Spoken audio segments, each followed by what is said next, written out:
روحانی قرآن پاک کو تفسیر کے ساتھ سننے کے لیے ہمارے چینل رفیع اکرم آفیشل کو سبسکرائب کریں اور پاس میں دیے ہوئے بیل آئیکن پہ کلک کریں اور ایسے آنے والے ہر ایک ویڈیو کو فل واچ کریں اور اپنے دوستوں کے ساتھ شیئر کریں۔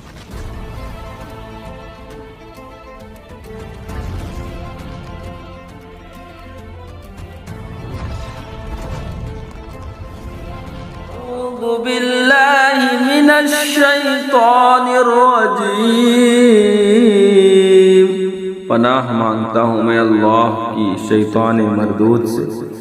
فَإِذَا قَضَيْتُم مَّنَاسِكَكُمْ فَاذْكُرُوا اللَّهَ كَذِكْرِكُمْ آبَاءَكُمْ أَوْ أَشَدَّ ذِكْرًا، فَمِنَ النَّاسِ مَن يَقُولُ رَبَّنَا آتِنَا فِي الدُّنْيَا وَمَا لَهُ فِي الْآخِرَةِ مِنْ خَلَاقٍ۔ صدق اللہ العظیم۔ پھر جب اپنے حج کے کام پورے کر چکو تو اللہ کا ذکر کرو جیسے اپنے باپ دادا کا ذکر کرتے تھے، بلکہ اس سے زیادہ اور کوئی آدمی یوں کہتا ہے کہ اے رب ہمارے، ہمیں دنیا میں دے اور آخرت میں اس کا کچھ حصہ نہیں۔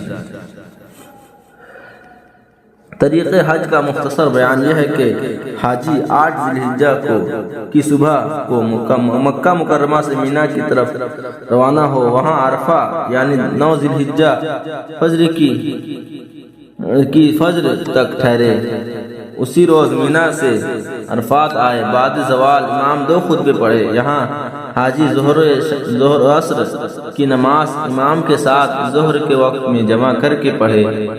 ان دونوں نمازوں کے لیے اذان 1 ہوگی اور تکبیر 2، اور دونوں نمازوں کے درمیان سنت ظہر کے سوا کوئی نفل نہ پڑھا جائے۔ اس جمع کے لیے امام اعظم ضروری ہے۔ اگر امام اعظم نہ ہو یا گمراہ بد مذہب ہو تو ہر ایک نماز علیحدہ اپنے اپنے وقت میں پڑھی جائے اور عرفات میں غروب تک ٹھہرے، پھر مزدلفہ کی طرف لوٹے اور جبل قزح کے قریب اترے۔ مزدلفہ میں مغرب و عشاء کی نمازیں جمع کر کے عشاء کے وقت پڑھے اور فجر کی نماز خوب اول وقت اندھیرے میں پڑھے۔ وادی محصر کے سوا تمام مزدلفہ اور بطن عرانا کے سوا تمام عرفات موقف ہیں۔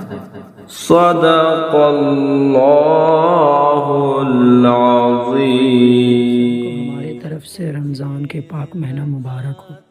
ہمارے اسی طریقہ کے ویڈیو دیکھنے کے لیے ہمارے چینل رفیع اکرم آفیشل کو سبسکرائب کریں اور پاس میں دیے بیل آئیکن پہ کلک کریں اور ایسے آنے والا ہر ایک ویڈیو کو اپنے دوستوں کے ساتھ شیئر کریں۔